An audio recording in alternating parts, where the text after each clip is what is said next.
नमस्कार दोस्तों, मैं मोहनलाल स्वागत करता हूं आपका हमारे YouTube चैनल जित मास्टर स्टडी पर। आज हम संसदीय सचिव क्या होता है, संसदीय सचिव की नियुक्ति कौन करता है, संसदीय सचिव की संवैधानिक आधार क्या है, वो संवैधानिक है या नहीं है, और संसदीय सचिव के मुख्य कार्य कौन कौन से हैं, इनका एक विस्तृत क्या करेंगे, अध्ययन करेंगे। तो वीडियो शुरू करने से पहले यदि आप चैनल पर नए हो तो चैनल को सब्सक्राइब कीजिए, बेल आइकन को जरूर प्रेस कीजिएगा ताकि मेरे द्वारा बनाए जाने वाले वीडियो का नोटिफिकेशन आपको प्राप्त होता रहे। और साथ ही में वीडियो को लाइक भी कीजिएगा और शेयर भी कीजिएगा, ठीक है ना। तो शुरू करते हैं। कौन? संसदीय सचिव। पार्लियामेंट्री सेक्रेटरी की अगर हम बात करें, संसदीय सचिव, ठीक है। तो ये संसदीय सचिव क्या होता है? तो पिछले वीडियो में हमने अध्ययन किया है कि मंत्रिपरिषद किसे कहते हैं, मंत्रिपरिषद क्या होती है, मंत्रिपरिषद और मंत्रिमंडल में क्या अंतर होता है। तो थोड़ा सा आप ये ध्यान रखना कि जो मंत्रिपरिषद होती है, कौन होती है? मंत्रिपरिषद। इस मंत्रिपरिषद का निर्माण 3 प्रकार के मंत्रियों से मिलकर होता है, और वो आपके कौन कौन से हैं? कैबिनेट स्तर के मंत्री हैं, है ना, राज्य मंत्री हैं, चाहे उसमें स्वतंत्र प्रभार वाले हों, और एक आपका कौन सा मंत्री होता है? उपमंत्री। इनसे मिलकर क्या बनती है? ये मंत्रिपरिषद बनती है। साथ ही में मैंने आपको पहले ये भी बताया था कि मंत्रियों का ये जो स्तर है, मंत्रियों का ये जो स्तर है, मंत्रियों की ये जो श्रेणी है, या मंत्रियों का ये जो विभाजन है, इस विभाजन का उल्लेख किसमें नहीं है? इस विभाजन का उल्लेख संविधान में नहीं है, ठीक है ना। तो किसका उल्लेख है? संविधान में नहीं है। तो संविधान में किसका उल्लेख है? तो संविधान में केवल किसका उल्लेख है? केवल मंत्रियों का उल्लेख है। केवल किनका उल्लेख है? मंत्रियों का उल्लेख है। मंत्रियों के स्तर का, मंत्रियों की श्रेणी का कोई उल्लेख नहीं है। फिर ये मंत्री क्यों बनाए जाते हैं? तो ये जो मंत्री होते हैं ना, कौन से?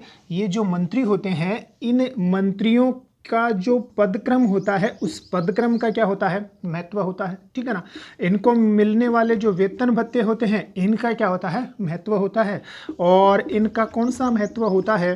राजनीतिक महत्व होता है। इसी वजह से क्या बनाए जाते हैं? ये मंत्रियों की श्रेणियां बनाई जाती हैं, ठीक है। पहली बात आप ये ध्यान रखोगे, संसदीय जो परंपरा है, कौन सी परंपरा है? संसदीय जो परंपरा है, उस संसदीय परंपरा में, किसमें? संसदीय परंपरा में जो मंत्रिपरिषद है, संसदीय परंपरा में जो मंत्रिपरिषद है, उस मंत्रिपरिषद की अंतिम कड़ी, उस मंत्रिपरिषद की कौन सी कड़ी? अंतिम कड़ी किसको माना जाता है? संसदीय सचिव मंत्री को माना जाता है। किसको माना जाता है? संसदीय सचिव या संसदीय सचिव मंत्री को किसकी अंतिम कड़ी माना जाता है? मंत्रिपरिषद की अंतिम कड़ी माना जाता है। कौन सी परंपरा के अनुसार? संसदीय परंपरा के अनुसार संसदीय जो सचिव होता है वो मंत्रिपरिषद की अंतिम कड़ी माना जाता है, ठीक है ना। परंतु आप ये यहाँ ध्यान रख लेना कि संसदीय सचिव जो होता है, वो संसदीय सचिव मंत्रिपरिषद का सदस्य नहीं होता है। किसका सदस्य नहीं होता? मंत्रिपरिषद का सदस्य नहीं होता है। ये जरूर ध्यान रख लेना, मंत्रिपरिषद का सदस्य नहीं होता है। कौन? संसदीय सचिव मंत्री, ठीक है। तो मंत्रिपरिषद का सदस्य नहीं होता, इसी वजह से राष्ट्रपति भी इसकी नियुक्ति नहीं करता, या राज्यों में यदि संसदीय सचिव होता है तो राज्यपाल उनकी क्या नहीं करता? नियुक्ति नहीं करता है। क्यों नहीं करता है? क्योंकि संसदीय सचिव मंत्रिपरिषद की अंतिम कड़ी तो होता है, लेकिन मंत्रिपरिषद का क्या नहीं होता? सदस्य नहीं होता है, ठीक है ना। अब प्रश्न ये खड़ा होता है कि संसदीय सचिव वास्तव में होता क्या है। तो हम उसकी बात करें कि संसदीय सचिव क्या होता है। सबसे पहले बात करते हैं संसदीय सचिव क्या है ना, या क्या होता है। कौन? संसदीय सचिव क्या होता है, ठीक है। तो बहुत ही महत्वपूर्ण है, सारी चीजें जो है ना यहाँ से आपकी क्या हो जाएंगी? एक्सप्लेन हो जाएंगी कि संसदीय सचिव क्या होता है, ठीक है ना। तो क्या होता है संसदीय सचिव? ध्यान से देखिए, संसदीय सचिव एक उच्च स्तरीय उच्च स्तरीय सरकारी पद होता है, सरकारी पद होता है। पहली बात, संसदीय सचिव क्या होता है? संसदीय सचिव एक उच्च स्तरीय सरकारी पद होता है। दूसरा, संसदीय सचिव को राज्य मंत्री के सम्मान, किसके सम्मान? राज्य मंत्री के सम्मान दर्जा प्राप्त होता है, दर्जा प्राप्त होता है अथवा हो सकता है, मतलब इसे राज्य मंत्री का दर्जा दिया जा सकता है। ठीक है, तो पहली बात क्या हुई आपकी कि संसदीय सचिव उच्च स्तर का सरकारी पद होता है। दूसरा, संसदीय सचिव राज्य मंत्री के सम्मान का दर्जा प्राप्त होता है, या संसदीय सचिव को राज्य मंत्री के सम्मान क्या होता है? दर्जा प्राप्त होता है, या उसे यह दर्जा दिया जा सकता है। तीसरा, संसदीय सचिव संसद का अथवा विधानमंडल का सदस्य होता है। क्या होता है? विधानमंडल का सदस्य होता है। संसदीय सचिव क्या होता है? संसद का या विधानमंडल का सदस्य होता है, जिसका कार्य वरिष्ठ मंत्रियों की, किनकी? वरिष्ठ मंत्रियों की सहायता करना है। वरिष्ठ मंत्रियों की क्या करना है? सहायता करना है। ठीक है ना, तो क्या ध्यान रखोगे? तीन बातें कि संसदीय सचिव जो होता है ना, वो एक उच्च स्तरीय सरकारी पद होता है, इसे राज्य मंत्री के सम्मान का दर्जा प्राप्त होता है या दिया जा सकता है। संसदीय सचिव जो है ना, वो संसद का या राज्यों की जो विधानमंडल है का क्या होता है? सदस्य होता है। मतलब संसदीय सचिव या तो सांसद होता है या क्या होता है? विधायक होता है, जिसका काम क्या होता है? वरिष्ठ मंत्रियों की सहायता करना। ठीक है, चौथी बात, संसदीय सचिव जो मंत्री होते हैं ना, वो कैबिनेट मंत्रियों के निर्देशन में कार्य करते हैं। किसके निर्देशन में? कैबिनेट मंत्रियों के निर्देशन में कार्य करते हैं। ध्यान रखना, किसके निर्देशन में कार्य करते हैं? कैबिनेट मंत्रियों के निर्देशन में कार्य करते हैं। सुन लिया, किसके निर्देशन में? कैबिनेट मंत्रियों के निर्देशन में कार्य करते हैं। कौन? संसदीय सचिव मंत्री। ठीक है ना। दूसरा, आवश्यकता पड़ने पर, क्या पड़ने पर? आवश्यकता पड़ने पर या जरूरत पड़ने पर संसदीय सचिव मंत्री किनकी सहायता करते हैं? कैबिनेट मंत्रियों की सहायता करते हैं। किनकी सहायता करते हैं? कैबिनेट मंत्रियों की, उनके कार्यों में सहायता करते हैं। या फिर पीएम एवं सीएम की भी क्या करते हैं? उनके कार्यों में सहायता करते हैं। बहुत ही महत्वपूर्ण, बहुत ही क्या है ये? महत्वपूर्ण है। ठीक है ना। तो पांचवा आपको क्या ध्यान रखना है कि जरूरत पड़ने पर ये कैबिनेट स्तर के जो मंत्री होते हैं उनकी सहायता करते हैं, और यदि अति आवश्यक हो तो ये किसकी भी सहायता कर सकते हैं? पीएम और सीएम की भी क्या करते हैं? सहायता करते हैं। कौन? कैबिनेट स्तर के मंत्री। ठीक है। दूसरा, ये संसदीय सचिव मंत्री, संसदीय सचिव मंत्री जो होते हैं ना, इनके पास विभागीय कार्य भी होते हैं। कौन से कार्य? विभागीय एवं संसदीय कार्य। कौन से कार्य होते हैं? संसदीय कार्य, मतलब विधायी कार्य भी इनके पास होते हैं। कौन से कार्य? विधायी कार्य भी इनके पास होते हैं। ध्यान रख लेना, इनके पास होते हैं। क्या? कौन कौन से कार्य इनके पास होते हैं? कौन कौन से कार्य? विभागीय कार्य एवं संसदीय कार्य इनके पास होते हैं। तो विभागीय कार्य कैसे होते हैं? जैसे एग्जाम्पल के तौर पर, यदि कोई मंत्री कार्य करने में क्या है? असमर्थ है, चाहे वो कैबिनेट स्तर का मंत्री हो, है ना, चाहे वो कौन सा हो? कैबिनेट स्तर का मंत्री हो। तो यदि कोई कैबिनेट स्तर का मंत्री कार्य करने में क्या है? असमर्थ है, तो कैबिनेट स्तर के मंत्री का कार्य कर सकता है कौन? संसदीय सचिव। ठीक है। दूसरा, विभागीय कार्यों का मतलब क्या हो गया कि यदि कोई मंत्री या यदि कोई जो मंत्री है, चाहे वो कैबिनेट स्तर का हो या अन्य कोई स्तर का क्या हो? मंत्री हो, और वो सदन में क्या नहीं है? उपस्थित नहीं है, तो किसी मंत्री के सदन में अनुपस्थित होने पर यह संसदीय सचिव जो होता है वो नीतिगत प्रश्नों के आंसर दे सकता है। ठीक है ना। कहने का मतलब क्या हो गया कि संसदीय जो सचिव होता है ना, इसके पास विभागीय कार्य होते हैं, मतलब कैबिनेट स्तर का मंत्री अगर कार्य करने में असमर्थ है तो वो कार्य कर सकता है उसकी जगह।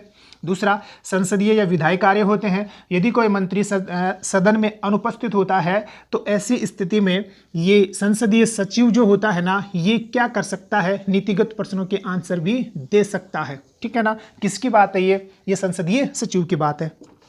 7 नंबर, संसदीय जो सचिव होता है ना, इसके पास सरकारी विधेयक, कौन सा, सरकारी विधेयक ये प्रस्तुत नहीं कर सकता या सरकारी विधेयक का ये मतलब प्रतिनिधित्व नहीं कर सकता, और साथ ही में इसे प्राइवेट विधेयक प्रस्तुत करने की भी क्या नहीं होती, अनुमति नहीं होती है। ये जरूर ध्यान रख लेना, सरकारी विधेयक भी प्रस्तुत नहीं कर सकता और प्राइवेट विधेयक भी प्रस्तुत नहीं कर सकता। कहने का मतलब होता है, कहने का मतलब ये है कि संसदीय सचिव क्या होता है, तो संसदीय जो सचिव है ना वो ये होता है कि संसदीय सचिव एक उच्च स्तर का क्या है, सरकारी पद होता है। ठीक है। दूसरा, इसे कौन सा दर्जा है, इसे राज्य मंत्री के सम्मान का क्या होता है, दर्जा प्राप्त होता है। तीसरा, संसदीय सचिव मंत्री संसद का या विधानमंडल का क्या होता है, सदस्य होता है, जिसका कार्य क्या होता है, वरिष्ठ मंत्रियों को क्या करना, सहायता देना। चौथा, ये जो संसदीय सचिव होते हैं ये कैबिनेट स्तर के मंत्रियों के निर्देशन में क्या करते हैं, कार्य करते हैं, और यदि जरूरत पड़े तो कैबिनेट स्तर के मंत्रियों की कार्यों में सहायता करते हैं, और यदि अति आवश्यक हो तो पीएम अथवा सीएम की भी उनके कार्यों में क्या करते हैं, सहायता करते हैं। तीसरा, विभागीय, इन कैबिनेट संसदीय सचिवों के पास विभागीय एवं कौन से कार्य होते हैं, संसदीय अथवा विधायी कार्य भी होते हैं। जैसे यदि कोई कैबिनेट स्तर का मंत्री कार्य करने में असमर्थ है तो संसदीय सचिव कैबिनेट स्तर के मंत्रियों का कार्य कर सकता है। ठीक है ना। संसदीय कार्यवाही का मतलब ये हो गया कि यदि कोई मंत्री सदन में उपस्थित नहीं है तो उसके स्थान पर वो नीतिगत प्रश्नों के भी क्या कर सकता है, आंसर दे सकता है। एक और ध्यान रख लेना, कैबिनेट ये जो संसदीय सचिव होते हैं इनको सरकारी विधेयक का ये प्रतिनिधित्व नहीं करते, मतलब सदन में ये कोई भी विधेयक प्रस्तुत नहीं कर सकते, और न ही ये कौन सा बिल प्रस्तुत कर सकते हैं, प्राइवेट बिल प्रस्तुत कर सकते हैं। ठीक है ना। फिर ये संसदीय सचिव बनाने का उद्देश्य क्या था, संसदीय सचिव मंत्री क्यों बनाए जाते हैं, तो एक उद्देश्य आप इसका ध्यान रख लेना कि संसदीय सचिव इसलिए बनाए जाते हैं ताकि क्या किया जा सके, भावी मंत्रियों का निर्माण किया जा सके या भावी मंत्रियों का विकास किया जा सके। ये इसका क्या होता है, मेन उद्देश्य होता है। भावी मंत्रियों का मतलब ये होता है कि यदि कोई जवान बिल्कुल यंग जो है ना क्या बन जाए, सांसद बन जाता है या विधायक बन जाता है, तो आगे चलकर वो मंत्री बनेगा, तो उसे मंत्री के जो कार्य होते हैं उनका अनुभव देने के लिए ऐसे यंग जो सांसद हैं, जो विधायक हैं, उनको क्या किया जाता है, संसदीय सचिव बनाया जाता है। मतलब इसका मेन उद्देश्य क्या होता है, भावी मंत्रियों का विकास करना होता है। तो ये आपका कौन होता है, संसदीय सचिव होता है। दूसरा, संसदीय सचिव की नियुक्ति कौन करता है, तो स्क्रीनशॉट लीजिए, आगे बात करते हैं। अब हम बात करेंगे कि संसदीय सचिव की नियुक्ति कौन करता है, संसदीय सचिव की नियुक्ति। ठीक है। अगला है आपका संसदीय सचिव की नियुक्ति। ठीक है ना। तो संसदीय सचिव की नियुक्ति कौन करता है, तो ध्यान रखना कि संसदीय सचिव जो होते हैं ना वो केंद्र में भी बनाए जा सकते हैं और विभिन्न राज्यों में भी क्या किए जाते हैं, संसदीय सचिव बनाए जाते हैं। क्योंकि हमने ये पढ़ा है कि संसदीय जो सचिव होता है वो संसद का सदस्य होता है या राज्यों के विधानमंडल का क्या होता है, सदस्य होता है।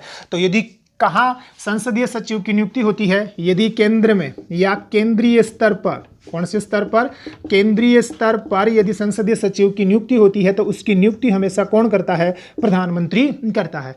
और यदि कौन से स्तर पर होती है, राज्य के स्तर पर अगर संसदीय सचिव की नियुक्ति की जाती है तो वो नियुक्ति कौन करता है, सीएम करता है। ठीक है ना। क्यों करता है, तो इसका आंसर भी आप दे सकते हो। मैंने आपको आरंभ में क्या बताया कि संसदीय जो सचिव होता है ना वो मंत्रिपरिषद की अंतिम कड़ी होता है, परंतु वो मंत्रिपरिषद का क्या नहीं होता, सदस्य नहीं होता। यदि मंत्रिपरिषद का सदस्य होता तो उसकी नियुक्ति या तो राष्ट्रपति करता या फिर कौन करता, संबंधित राज्य का राज्यपाल करता। ठीक है ना। तो ये मंत्रिपरिषद का क्या नहीं होता, सदस्य नहीं होता। इस वजह से केंद्रीय स्तर पर इसकी नियुक्ति कौन करता है, प्रधानमंत्री करता है, और राज्य के स्तर पर कौन करता है, सीएम करता है। ठीक है ना। फिर अगली बात करें, ये तो आ गई आपकी नियुक्ति की।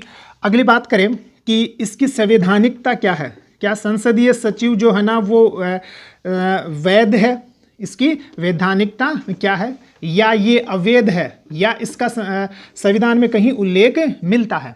तो अगर हम संसदीय सचिव की संवैधानिकता की बात करें कि इसका संसद में संविधान में इसका उल्लेख मिलता है या नहीं मिलता, या इसकी नियुक्ति जो ना वो असंवैधानिक है या संवैधानिक है, ठीक है ना।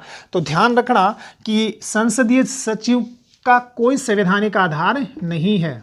क्या नहीं है? कोई संवैधानिक आधार नहीं है, ठीक है ना। कहने का मतलब ये हो गया कि इसका उल्लेख संविधान में नहीं है। किसका? संसदीय सचिव का। किस में उल्लेख नहीं है? संविधान में उल्लेख नहीं है। फिर क्यों बनाए जाते हैं? तो जो मंत्रिमंडलीय सरकार है, जो संसदीय जो सरकार है, या संसदीय जो परंपरा है, या मंत्रिपरिषदीय जो परंपरा है, उस परंपरा के अनुसार क्या किए जाते हैं? संसदीय सचिव बनाए जाते हैं। बाकी इनका कोई संवैधानिक आधार नहीं है, मतलब ये असंवैधानिक हैं। और इस बात की पुष्टि किससे हो जाती है? इस बात की पुष्टि विभिन्न हाई कोर्ट के आदेशों से और सुप्रीम कोर्ट के आदेशों से इस बात की पुष्टि हो जाती है कि ये जो संसदीय सचिव नियुक्त किए जाते हैं, इनकी कोई संवैधानिकता नहीं है, इनका कोई संवैधानिक आधार नहीं है, इनकी नियुक्ति के कौन सी है? असंवैधानिक है, ठीक है। अब प्रश्न ये खड़ा होता है कि जब विभिन्न हाईकोर्ट ने उसको असंवैधानिक घोषित कर दिया, सुप्रीम कोर्ट ने भी क्या कर दिया? असंवैधानिक घोषित कर दिया, तो इसके बावजूद भी विभिन्न राज्यों में ये संसदीय सचिव क्यों नियुक्त किए जाते हैं? क्योंकि अभी लेटेस्ट उदाहरण जो है ना वो छत्तीसगढ़ का है। छत्तीसगढ़ में जो है ना 15 संसदीय सचिवों की क्या की जा रही है? नियुक्ति की जा रही है। दिल्ली में भी इसी प्रकार की क्या की गई? नियुक्ति की गई। पंजाब में भी इसी प्रकार की नियुक्ति की गई, है ना। पश्चिमी बंगाल में भी है, आपके तेलंगाना में भी है, इसी प्रकार से गोवा में भी है। लेकिन उपयुक्त जितने भी छत्तीसगढ़ को छोड़कर उपयुक्त जितने भी राज्यों में संसदीय सचिव की नियुक्ति की गई, उनको असंवैधानिक घोषित कर दिया गया विभिन्न हाईकोर्ट्स के द्वारा, सुप्रीम कोर्ट के द्वारा। तो प्रश्न ये खड़ा होता है कि फिर भी ये संसदीय सचिव क्यों नियुक्त किए जाते हैं? तो आप इसका स्क्रीनशॉट लीजिए, बात करते हैं।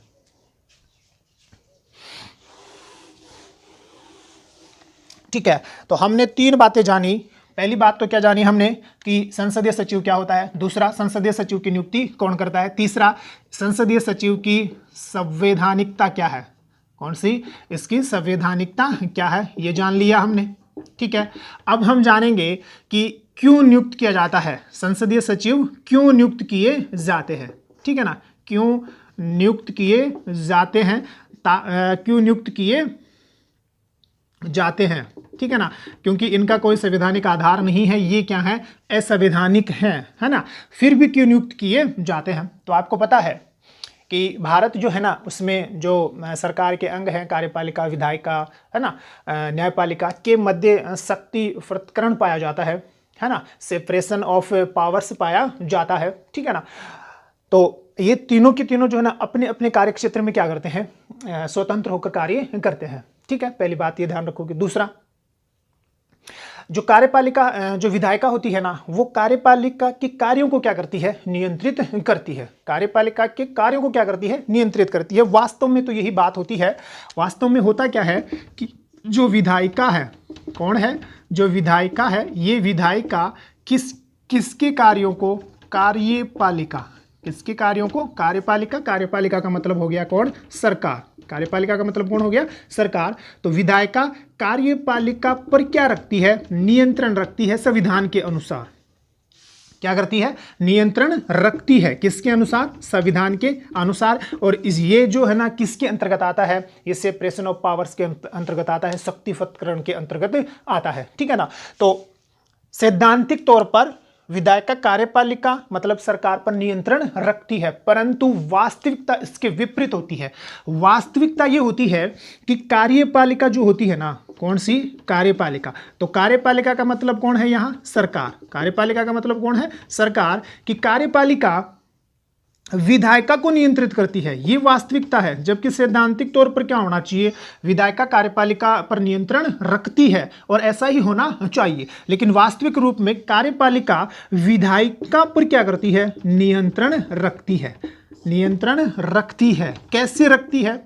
वह ऐसे रखती है कि जब तक सरकार के पास सदन में बहुमत होता है ना, तब तक वो क्या करती है, विधायिका पर अपना नियंत्रण रखती है। ठीक है ना।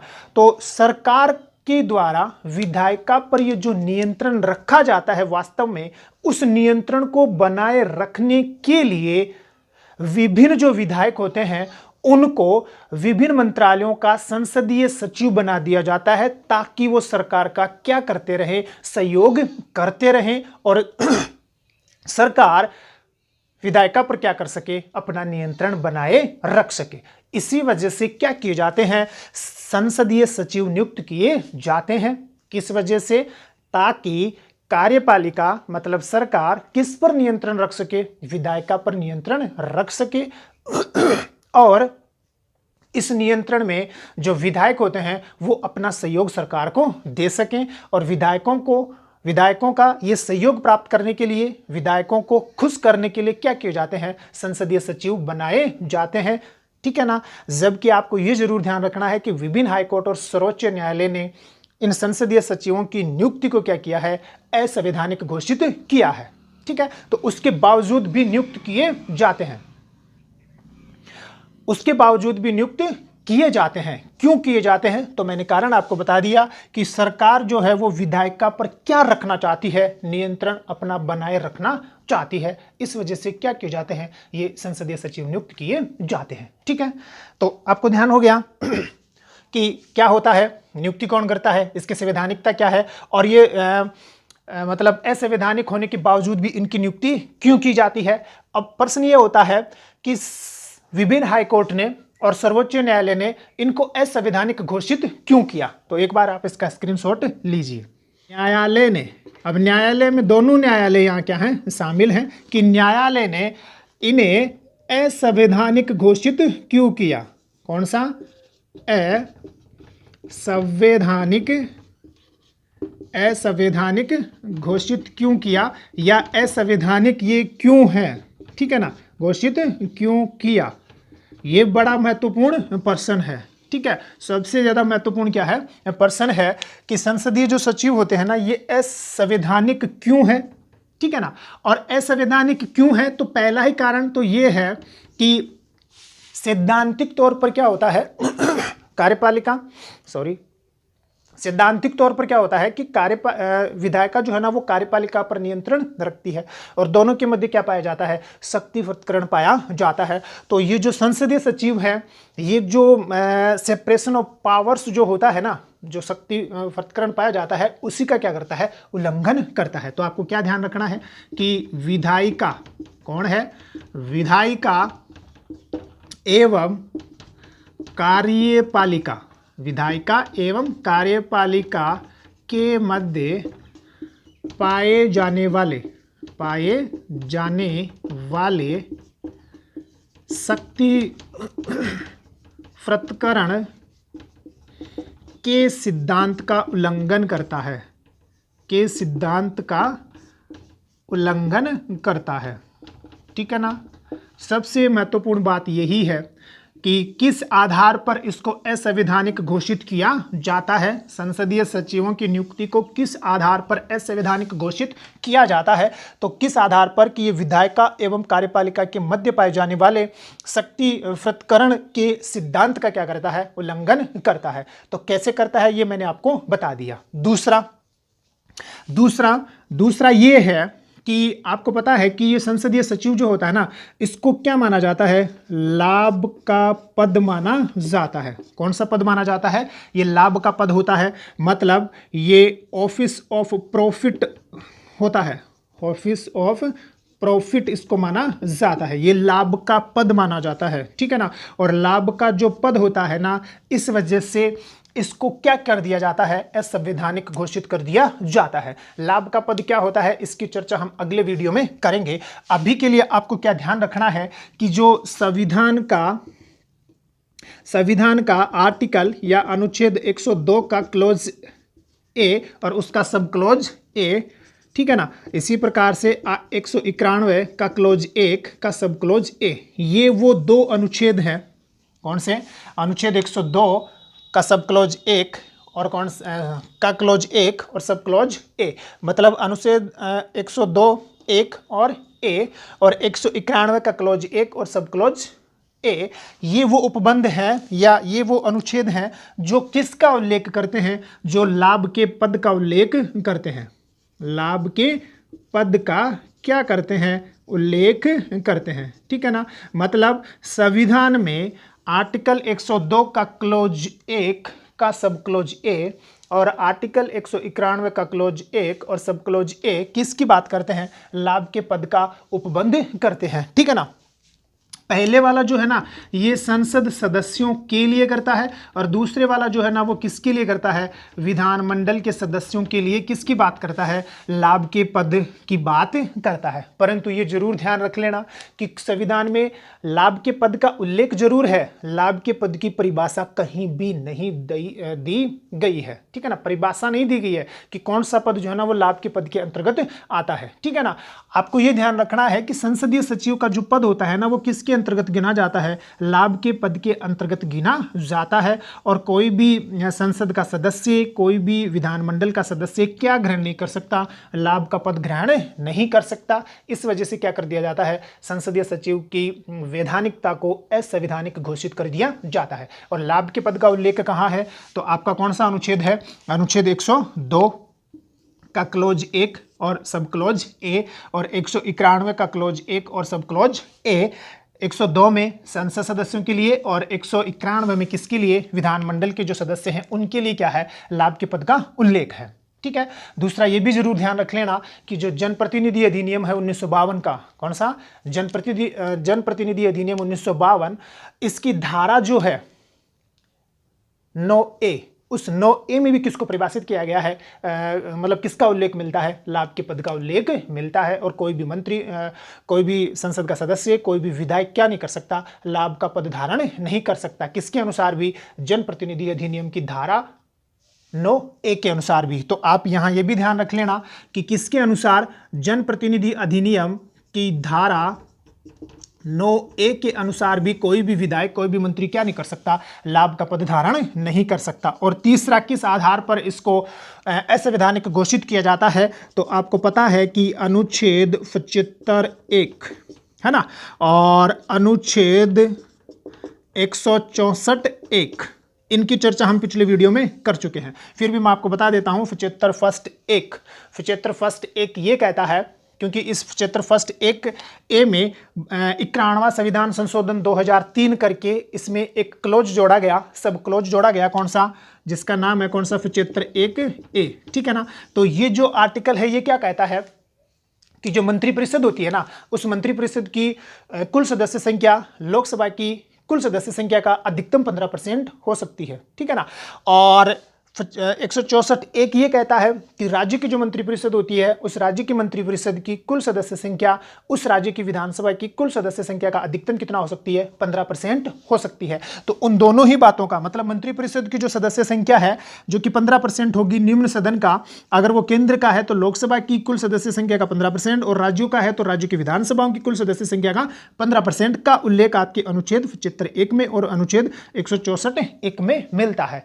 तो ये कहा जाता है कि जो संसदीय सचिव होते हैं ना, वो संसदीय सचिव इस आर्टिकल 75(1) का उल्लंघन है और आर्टिकल 64(1) का क्या माना जाता है, उल्लंघन माना जाता है। तो ये वो तीन आधार हैं जिनके आधार पर संसदीय सचिवों की जो नियुक्ति होती है उसको असंवैधानिक घोषित किया जाता है, किसके द्वारा, न्यायालयों के द्वारा, ठीक है ना। जैसा कि कोलकाता हाईकोर्ट ने किया जब ममता बनर्जी ने संसदीय सचिवों की क्या की, नियुक्ति की। जैसे दिल्ली सरकार ने संसदीय सचिवों की नियुक्ति की तो उनको अवैधानिक घोषित कर दिया गया। तेलंगाना सरकार ने भी यही किया था, गोवा की सरकार ने भी यही किया था और अभी हाल ही में छत्तीसगढ़ की सरकार भी क्या कर रही है, 15 संसदीय सचिवों की नियुक्ति कर रही है। तो देखते हैं कि उनकी वैधानिकता समाप्त होती है या नहीं होती है, क्या वो संवैधानिक होंगे या नहीं होंगे, वो न्यायालय के निर्णय के ऊपर निर्भर करता है। क्यों करता है, वो इसलिए करता है क्योंकि ऑफिस ऑफ जो प्रॉफिट होता है ना, लाभ का जो पद होता है ना, ये लाभ का पद, इसमें कौन कौन से पद होंगे, ये संसद कानून बनाकर निर्धारित करती है और राज्य की जो सरकारें होती हैं, मतलब राज्य का जो विधानमंडल होता है वो कानून बनाकर क्या करता है, निर्धारित करता है। मतलब कुछ ऐसे पद होते हैं जिनको किसमें नहीं गिना जाता, ऑफिस ऑफ प्रॉफिट लाभ के पद में नहीं गिना जाता। तो कुछ राज्य ऐसे हैं जहां पर लाभ के पद को क्या कर रखा है, परिभाषित कर रखा है, और हो सकता है उस राज्य में संसदीय सचिव को किससे बाहर रखा गया हो, लाभ के पद से बाहर रखा गया हो। ठीक है ना। तो ये आगे की बातें हैं। अभी के लिए आपको क्या ध्यान रखना है, पूरी डिटेल जो है ना वो आपकी यहाँ कंप्लीट हो चुकी है कि संसदीय सचिव क्या होता है, संसदीय सचिव की नियुक्ति कौन करता है, संसदीय सचिव की जो वैधानिकता है वो है या नहीं है, संवैधानिक है या नहीं है, इनकी नियुक्ति फिर भी क्यों की जाती है, ये यदि वैधानिक हैं तो इनकी नियुक्ति इसलिए की जाती है, मैंने आपको इसका कारण बता दिया, और ये असंवैधानिक क्यों घोषित किए गए इसका कारण भी आपको हो गया कि जो ये सेपरेशन ऑफ पावर्स के सिद्धांत की क्या करते हैं, उल्लंघन करते हैं। ये जो संसदीय सचिव होता है ये लाभ का पद माना जाता है। लाभ के पद का उल्लेख जो है ना अनुच्छेद 102 और अनुच्छेद 191 में किया गया है, और जनप्रतिनिधि अधिनियम की धारा 9A में भी किया गया है।